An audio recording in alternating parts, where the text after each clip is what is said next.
말씀은 구약성경 여호수아 18장 1절에서 25절까지의 말씀입니다. 28절까지의 말씀입니다. 여호수아 18장의 말씀 한 절씩 번갈아 가며 읽도록 하겠습니다. 이스라엘 자손의 온 회중이 실로에 모여서 거기에 회막을 세웠으며 그 땅은 그들 앞에서 돌아와 정복되었더라.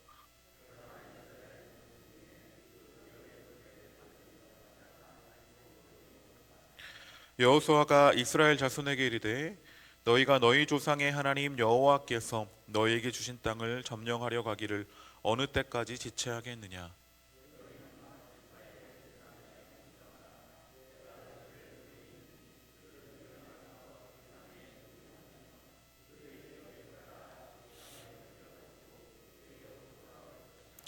그들이 그 땅을 7부분으로 나누되 유다는 남쪽 자기 지역에 있고 요셉의 족속은 북쪽에 있는 그들의 지역에 있으니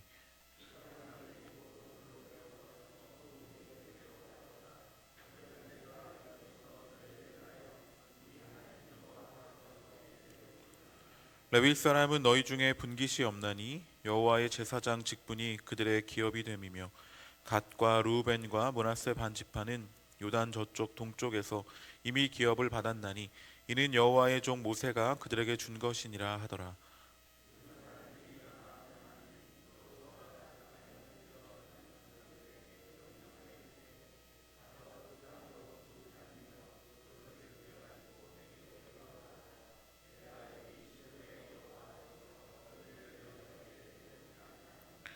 그 사람들이 가서 그 땅으로 두루 다니며 성읍들을 따라서 7부분으로 책에 그려서 실로 진영에 돌아와 여호수아에게 나아오니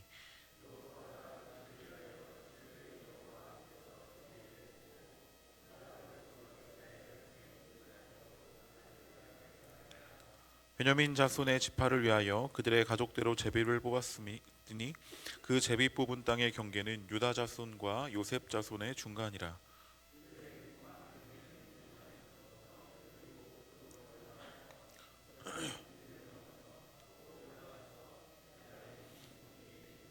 또 그 경계가 거기서부터 루스로 나아가서 루스 남쪽에 이르나니 루스는 곧 베델이며 또 그 경계가 아다롯 아달로 내려가서 아래 베톨은 남쪽 산 곁으로 지나고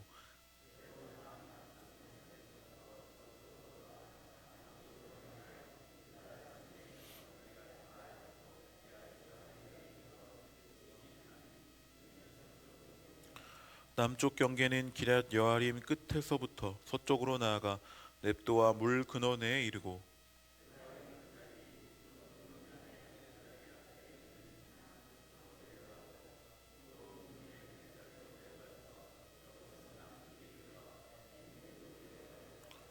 또 북쪽으로 접어들어 엔 세메스로 나아가서 아두민 비탈 맞은편 글릴롯으로 나아가서 루벤 자손 보한의 돌까지 내려가고 또 북으로 벳 호글라 곁을 지나서 요단 남쪽 끝에 있는 여메의 북쪽 해만이 그 경계의 끝이 되나니 이는 남쪽 경계며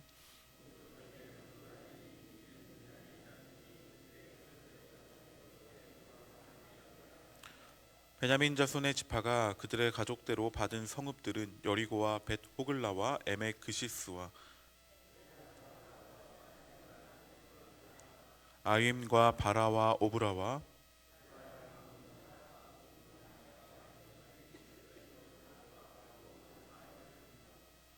기브온과 라마와 부에롯과 레겜과 이브루엘과 다랄라와 셀라와 엘렙과 여부스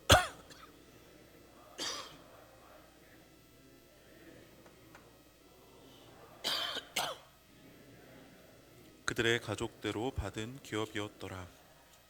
아멘. 오늘 여호수아 18장 전체의 내용을 함께 나누려고 합니다. 7지파는 아직 땅을 분배받지 못했습니다. 그런 상황이 이어지고 있습니다. 약속은 주어졌습니다. 그들에게 모든 땅을 모든 지파에게 땅을 나누어 주겠다라고 했고 그렇게 하나님이 약속하셨지만 그러나 그 땅의 선물을 아직 누리려고 하지 않았던 것입니다. 그래서 이렇게 책망합니다. 어느 때까지 지체할 것이냐, 이제 어느 때까지 계속 그렇게 기다리고만 가만히 있을 것이냐라고 그렇게 책망하는 그러한 모습이 오늘 18장의 모습에 나타나고 있습니다. 하나님의 축복은 가만히 앉아서 아무것도 안 해서 주어지는 것이 아닙니다. 하나님의 은혜는 또 그렇게 그냥 가만히 있는 그런 자에게 주어지는 것이 아니죠. 물론 자격 없는 자에게 주시는 호의인 것은 맞습니다. 그러나 감사함과 믿음으로 받지 않으면 결코 누릴 수 없습니다. 하나님의 은혜와 하나님의 놀라운 그 기적은 또 한 사람이 새롭게 하나님의 사람으로 재창조되어서 하나님의 뜻대로 나아가는 것에 목적이 있습니다. 그렇기 때문에 하나님의 은혜는 그 사람을 움직이게 하고, 하나님의 놀라운 역사는 그 새 사람이 되어서 하나님의 사람으로 나아가는 놀라운 일이 일어나게 되는 것이죠. 우리는 기도만 하고 정말 가만히 있는 그런 사람들을 때때로 볼 때가 있습니다. 그럼 하나님이 그런 마음이시지 않을까 싶습니다. 기도했고 하나님께서 응답할 것이고, 하나님께서 움직이면 하나님께서 하나님의 일을 행하시고 하나님의 능력을 펼칠 것인데, 그런데 결단하고 움직이지 않고 그냥 기도만 하고 한 자리에 그냥 가만히 있게 되면, 그러면 하나님이 일하실 공간이, 시간이 펼쳐지지 않는 것이죠. 하나님에게 기회를 주지 않고 그냥 가만히 있게 되면 하나님의 일이 일어나지 않게 되는 것이죠. 그렇게 하나님의 기도했는데 아무 일도 일어나지 않는다고 자기는 가만히 그냥 있으면서 하나님의 응답이 없다고 그렇게 불평하는 사람들도 있는지 모르겠습니다. 우리는 하나님을 신뢰한다라고 하면 하나님을 신뢰하고 하나님께서 일하실 것을 믿으며 그렇게 하나님의 일 가운데로 나아가는 자가 되어야 할 것입니다. 가만히 그 자리에 머물러 있는 그러한 것이 아니라 하나님의 놀라운 은혜와 하나님께서 이 땅을 통치하시고 다스리시고 역사하시고 역사의 주관자이시며 나의 삶의 주인이다 라는 사실을 믿는 자라면 가만히 있을 수 없습니다.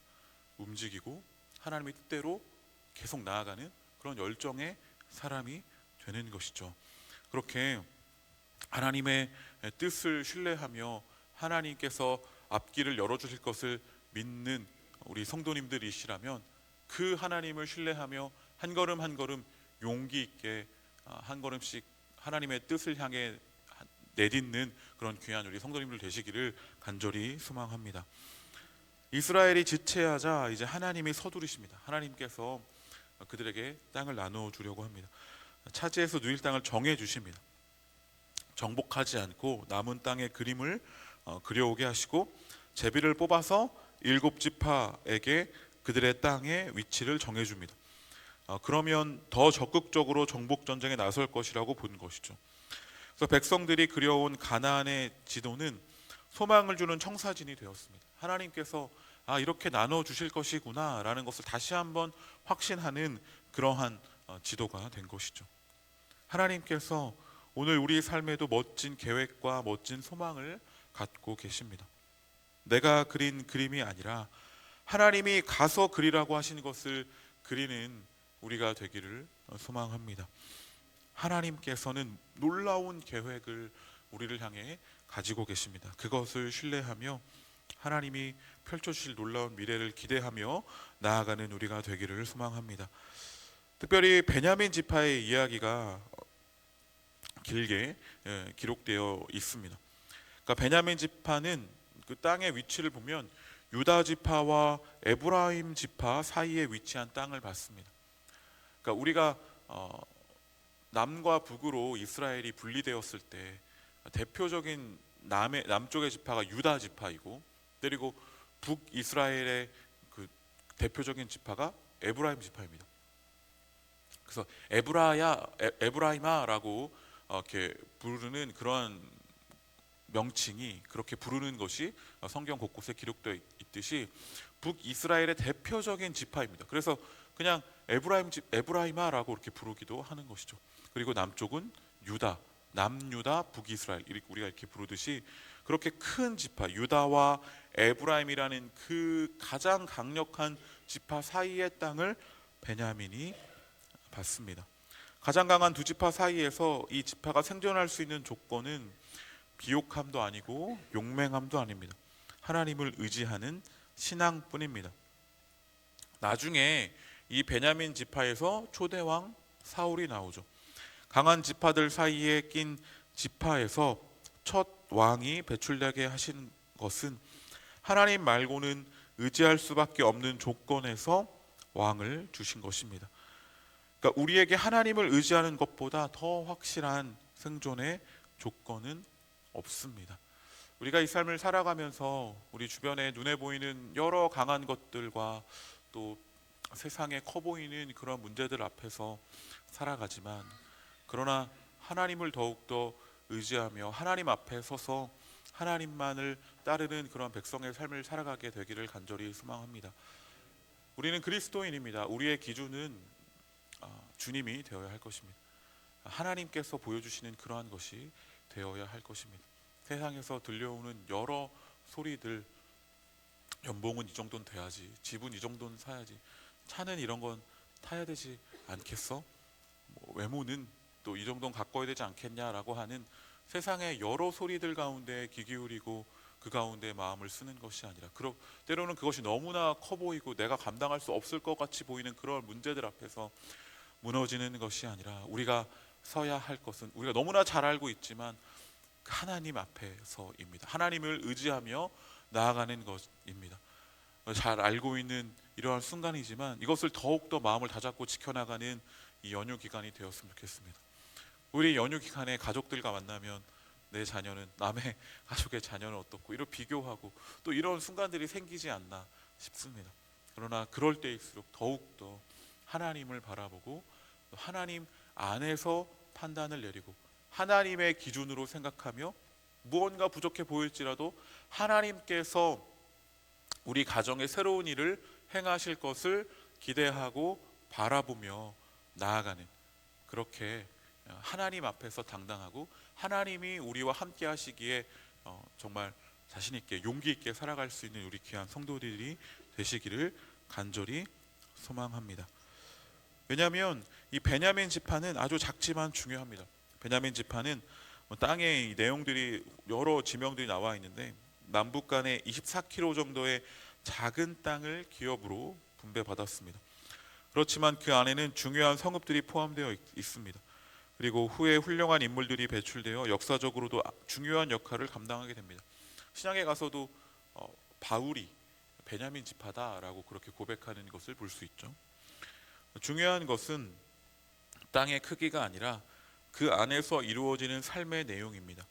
베냐민 지파의 기업은 당시 중앙 성소가 위치했던 실로와 가까웠고 예루살렘 북쪽 지역을 포함하는 아주 중요한 땅을 가지고 있었죠. 보이기에 아주 작지만 그러나 중요하고 그리고 정말로 소중한 그러한 지역이었던 것입니다. 우리도 남들이 볼 때는 작아 보이는 그러한 자일지 모르나 하나님 보시기에 아주 중요한 존재들임을 기억하며 하나님 의지하며 오늘 하루도 또 연휴 기간에도 또 앞으로의 우리의 평생의 삶을 살아가면서 하나님 안에서 귀한 일들을 감당하며 승리하는 우리 귀한 성도님들이 되시기를 간절히 소망합니다. 아멘. 기도하겠습니다.